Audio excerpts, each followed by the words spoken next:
To show you guys just how bad Toyota is going with its EV sales, less than 0.1% of the cars it sold in the US in the third quarter of this year were electric. Less than 0.1%. In Japan, it was less than 0.01%.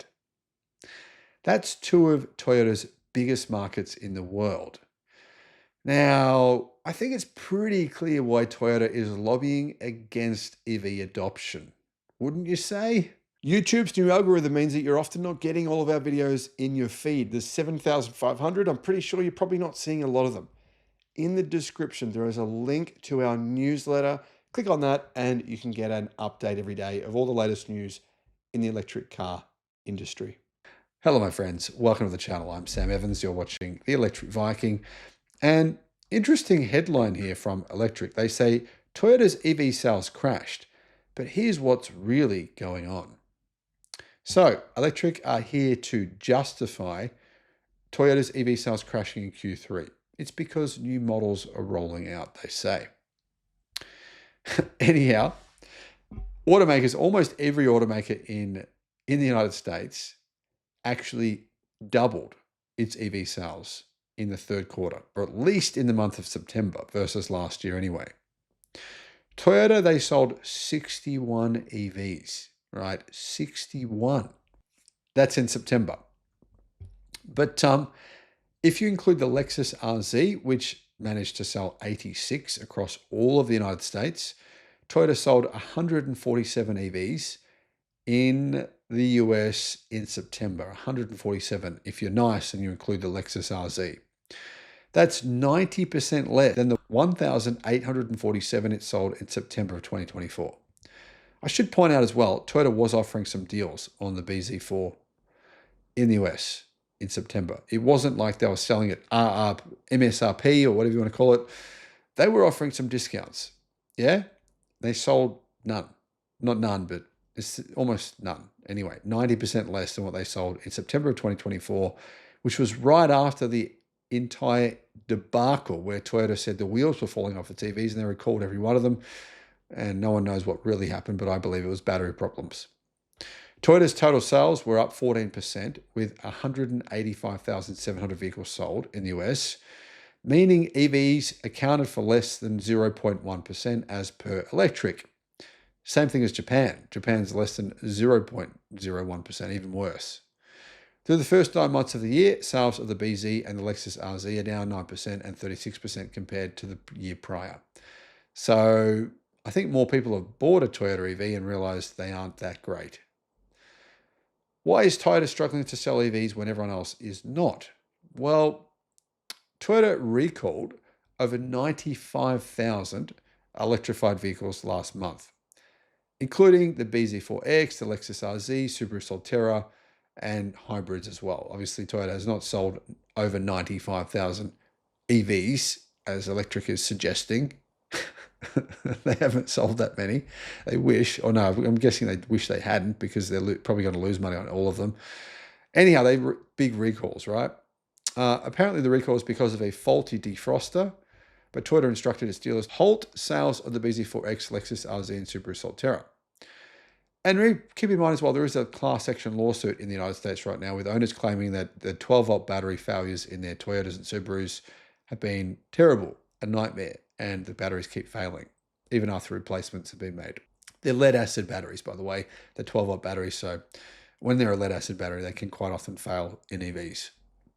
Toyota says the new 2026 Toyota BZ, so they changed the name, they removed the 4X, which actually never made sense in the first place because it wasn't a four-wheel drive. 4Cross sounds like four-wheel drive. So yeah, good change, Toyota BZ. That's coming to dealerships and that will improve the car tremendously. It has a more range. It's a much better car. Is it worth getting still? In my opinion, no. Anyhow, it does get a 75 kilowatt hour battery and has up to 314 miles of range in the front-wheel drive version, meaning a 25% increase in range versus the previous generation. Big improvement. Toyota's made some pretty significant changes to the new BZ. Now, one of the changes is it now gets a NACS charging point built in. So you can use your Toyota at any Tesla supercharger in the US if you get the new model with the NACS charging port. Charging speed is okay. Charge time at 10 to 80% takes around 30 minutes. Not class leading, but it's okay. The base model would be 34,900, but that comes with a much smaller 57.7 kilowatt hour battery that only gets 236 miles of range. I don't think I'm going to sell too many of those.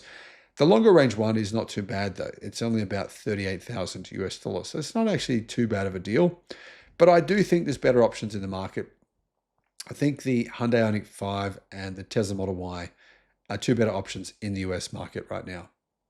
To give you some context here, guys, the XLE front wheel drive plus, which gets the bigger battery, is only 3,000 US dollars more expensive, and you're going to get an extra 80 miles of range. It's definitely worth going to that model. The XLE all-wheel drive gets a bit less range because it's all-wheel drive, 288 miles. That's 40,000 US dollars. The Granddaddy, the limited all-wheel drive, that is 45,000 US dollars. Has the least amount of range of all options of this car with the bigger battery pack, has 278 miles of range because it has big wheels. That's the main reason. The range drops by a bit versus the other models because of the big wheels, and it's all-wheel drive as well, of course. But anyway, Toyota's EV sales, 18 in Japan in September. The US is 76 or something like that. Clearly, Toyota is just not interested in selling EVs. I don't think it ever will be. It does sell EVs in China, not a lot of them, but to be honest, the ones in China, they're not made by Toyota. Their software is from Huawei, the motors are from BYD and GAC. GAC makes the cars, the batteries are from either, I don't know, CLB, I think these days. They've changed, chopped and changed. They were using BYD batteries, but they're Chinese. It's not really a Toyota. There's nothing Toyota about it. It's got no Toyota engine. It's got no Toyota motors. It's got no Toyota software. It's just, and really an accumulation of parts and software and stuff from Chinese brands, which actually is good. It makes them better cars. But Toyota, when they first launched their EVs in China, were selling them at ridiculously low prices. That's changed. They've increased the prices significantly in China. And of course, that will affect their sales there. Let me know what you think. Thanks for watching. Bye-bye. The Sydney EV International Motor Show. If you want to get a 50% discount on your tickets, all you got to do, click the link in the description and use the promotion code that's in the description. Just copy and paste that. Now, I should mention there's only 200 tickets available per day. So if you go to use the promo code and you can't get a ticket, wait till the next day. Don't wait until the day before the show to get your tickets, because otherwise you'll probably miss out on getting the 50% discount.